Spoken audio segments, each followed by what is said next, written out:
इस वीडियो में हम करेंगे 7th क्लास का प्रश्नावली 4.3 का प्रश्न नंबर 1। प्रश्न है, निम्नलिखित स्थितियों के लिए समीकरण बनाइए और फिर उन्हें हल करके अज्ञात संख्या ज्ञात कीजिए। यानी ये कुछ स्थितियां हमें दी हुई हैं, उन स्थितियों के समीकरण बनाने हैं।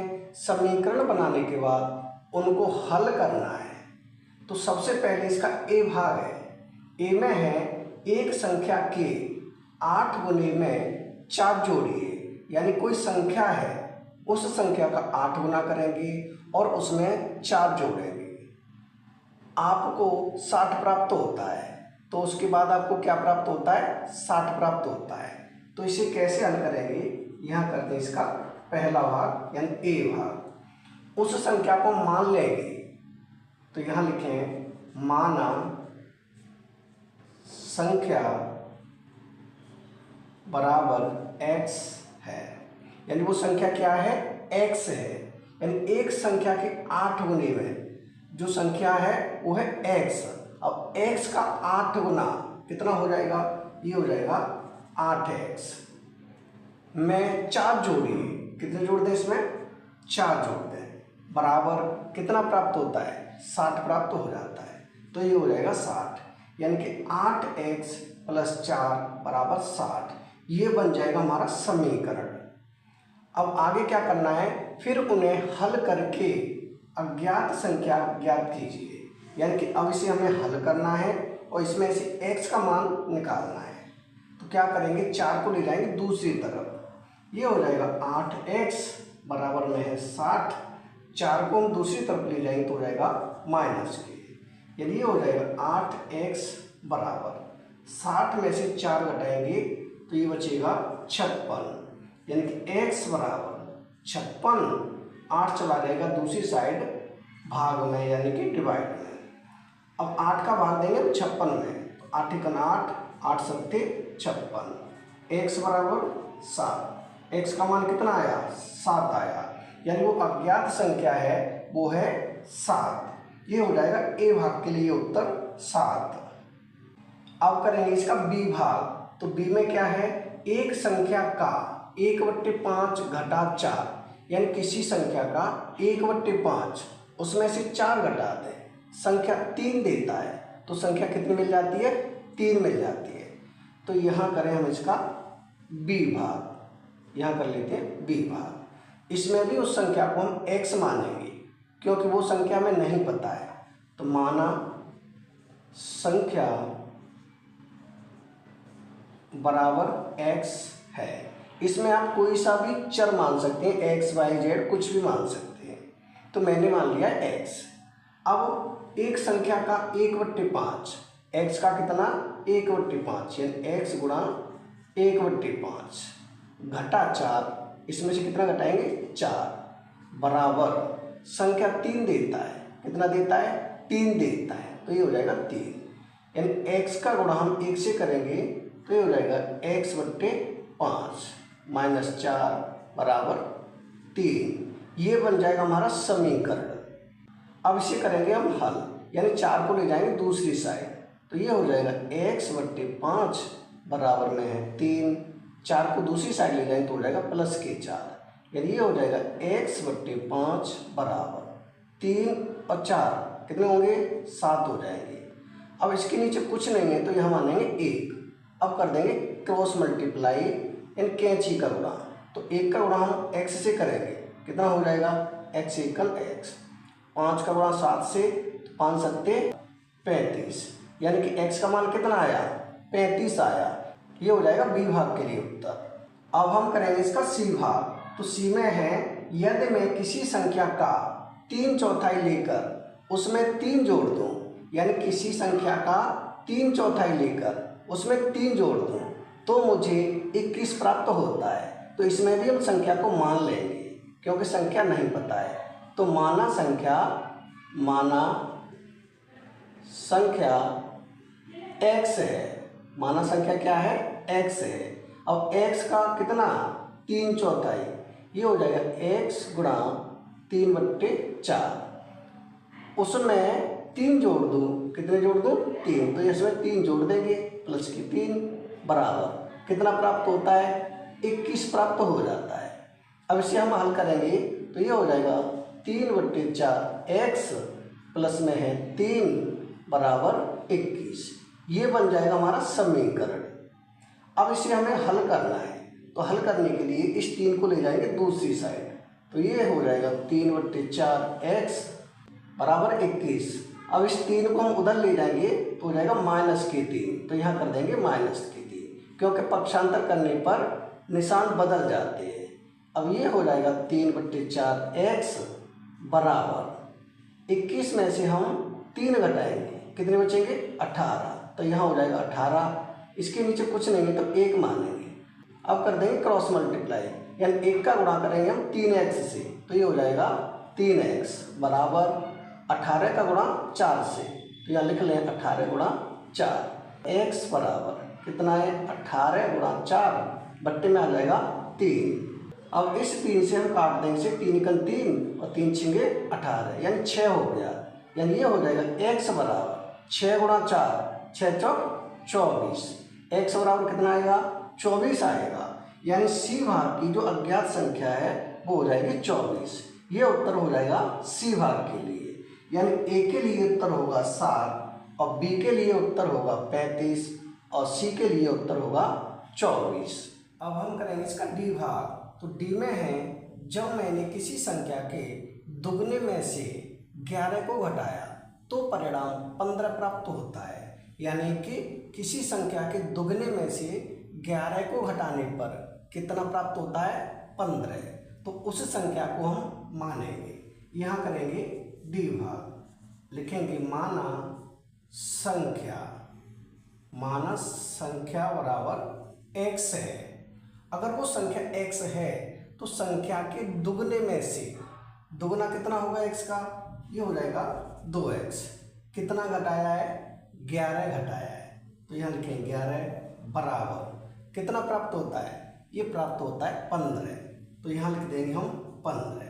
यानी कि 2x - 11 बराबर 15। ये बन जाएगा समीकरण। अब इसे हमें हल करना है और x का मान निकालना है। तो सबसे पहले तो इस -11 को दूसरी साइड ले जाएंगे तो ये प्लस के हो जाएंगे। यानी ये हो जाएगा 2x बराबर में है 15, यानी 2x को हमने ये उतार लिया बराबर 15।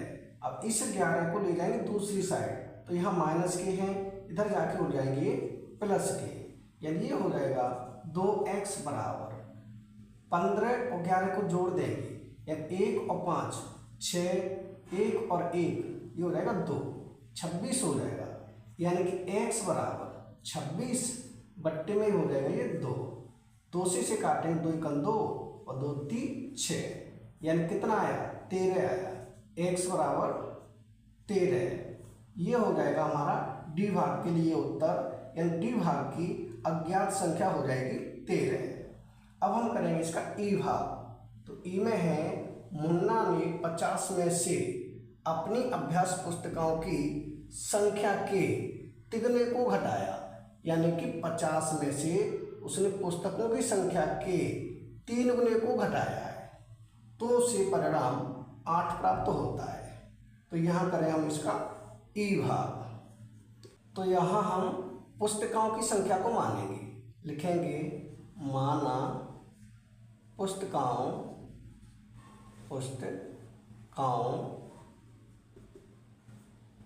की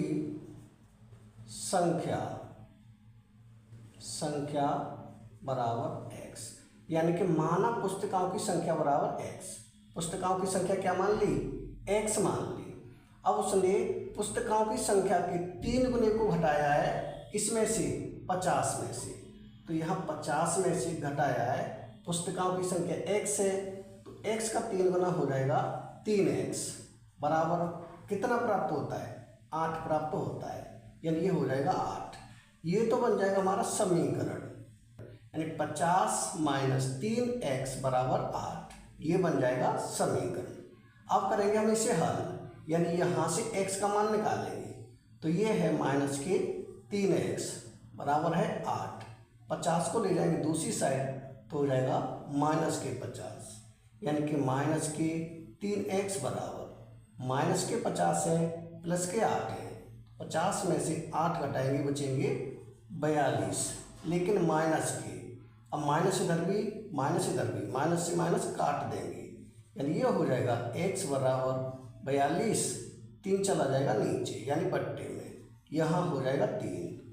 अब 3 से इसे काटेंगे तो 3 एकम 3, 1 बचेगा, हो जाएगा 12, 3 चौक 12, यानी कि x बराबर कितना 14, x का मान आ गया 14, यानी ई भाग में जो अज्ञात संख्या है वो हो जाएगी 14, और डी का जो आंसर हो जाएगा वो हो जाएगा 13। अब हम करेंगे इसका एफ भाग।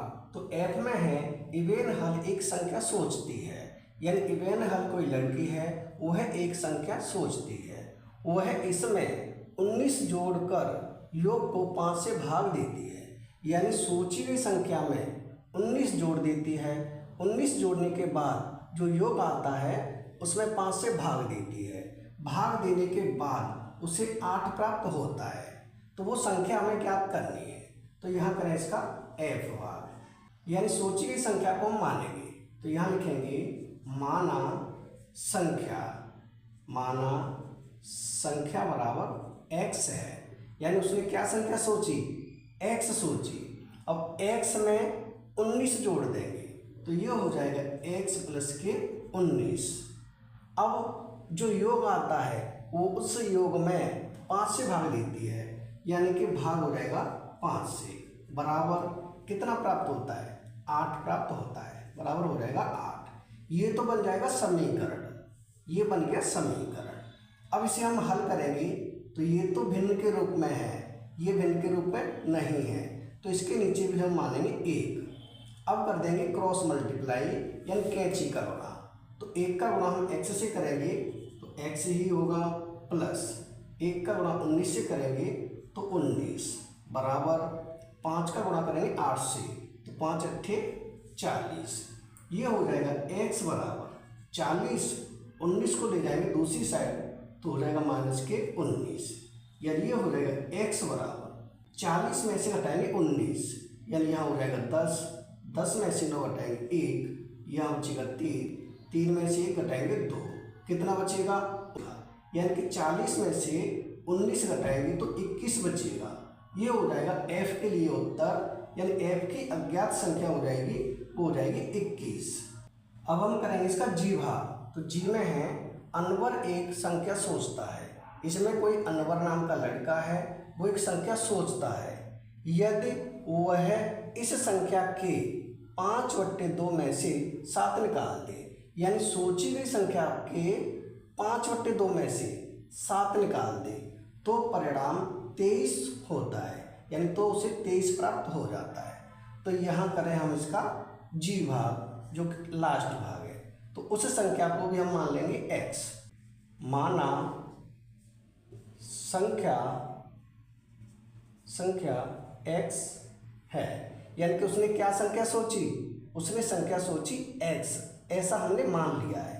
अब x का 5/2, तो x गुणा 5/2 में से 7 निकाल दे, कितना निकाल दे 7, तो 7 घटा देंगे, बराबर कितना प्राप्त होता है, 23 प्राप्त होता है, ये हो जाएगा 23। अब इसे हम गुणा करेंगे तो ये हो जाएगा 5/2 x माइनस 7 बराबर 23, ये तो बन जाएगा समीकरण। अब इसे हम करेंगे हल, तो -7 को ले जाएंगे दूसरी साइड, यानी ये है 5/2 x बराबर में है 23, इस -7 को दूसरी साइड ले जाएंगे तो प्लस के हो जाएगा 7, यानी कि 5/2 x बराबर 23 में 7 जोड़ेंगे तो कितना होगा, ये हो जाएगा 30। अब ये भिन्न के रूप में है, ये भिन्न के रूप में नहीं है, तो इसे मानेंगे हम इसके नीचे 1। अब कर देंगे क्रॉस मल्टीप्लाई, यानी कैंची का गुणा। तो 1 का गुणा करेंगे हम 5x से, तो यहाँ हो जाएगा ये, यहाँ कर देते हैं, ये हो जाएगा 5x बराबर 30 का गुणा करेंगे हम 2 से, कितना हो जाएगा, ये हो जाएगा 60, यानी कि x बराबर 60, 5 चला जाएगा नीचे, 5 का भाग देंगे, 5 एकम 5, 1 बचेगा, 5 दूनी 10, यानी ये हो जाएगा x बराबर 12, यानी कि 5 का भाग हम 60 में देंगे तो कितना आएगा, 12 आएगा। यानी x का मान आ गया हमारा 12।